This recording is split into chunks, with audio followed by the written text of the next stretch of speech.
So if we look at our world today,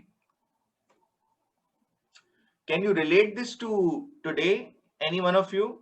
Who will tell me? The concept of followers and those who are followed. Does it ring a bell? What do you guys think about it? Is it happening today? Who will tell me? Does this happen today in our world? That some people are celebrities and some people are following them. Where do you see this happening? Social media. Yes, Social media. social media. Exactly. Thank you, Ahmed. Thank you, Umar.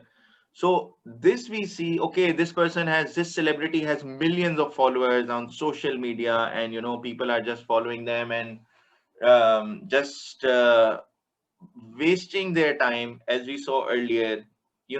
If you have to be the people of intellect, you need some mind, you need some time and share of your mind to think, right?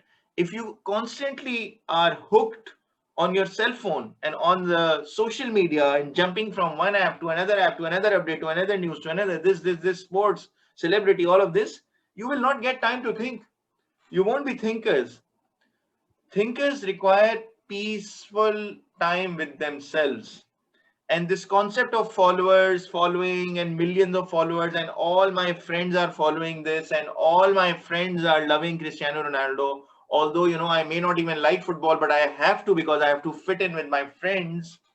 This entire concept is um, is being explained to us in these ayahs that we should not be blindly following. So if you go back and if you think about the ayahs that we have discussed today, that Muslims um, are a people of intellect. They use their brain. They're not brainless, right? So for sure, we should follow people who are righteous and who are guiding us on the right path, right? In our lives, who are giving us the right advice, whom we know. So we should do that. But what is happening around us, majority of people. So if you just search top influencers of Instagram, the full list is filled of people who will not show you the right guidance, right? They are celebrities, musicians, sports people, and all of that, majority of which is a waste of time. So this concept of followers and followed, and it's not just that person that you follow, you can also follow your friends, because all my friends are doing it before, because all of these people are doing it, so I would do that. This is in, this is fashion.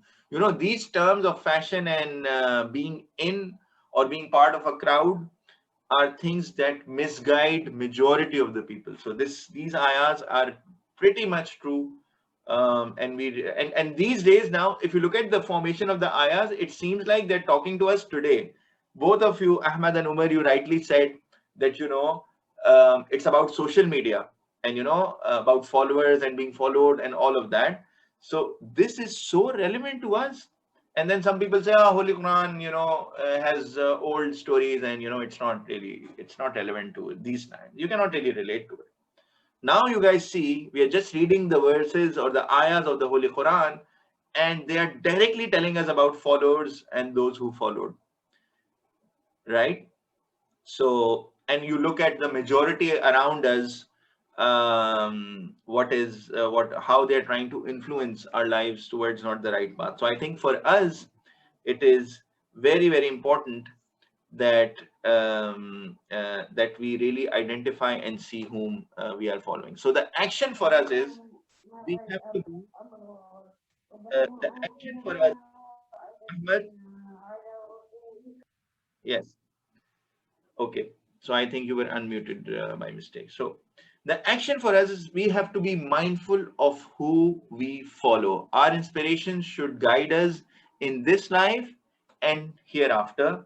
And we should not be afraid to be different. We should not be afraid to be different. As long as we are in the right path and we are following the guidance, we will always be seen as a different person, as someone who is not fitting. Because you guys remember, there are only few of us who are on the right path. That's what Quran says as well. There are only few people who are doing the right thing, and who will be, and it will continue to come in different ayahs and different chapters and different surahs of the Holy Quran. So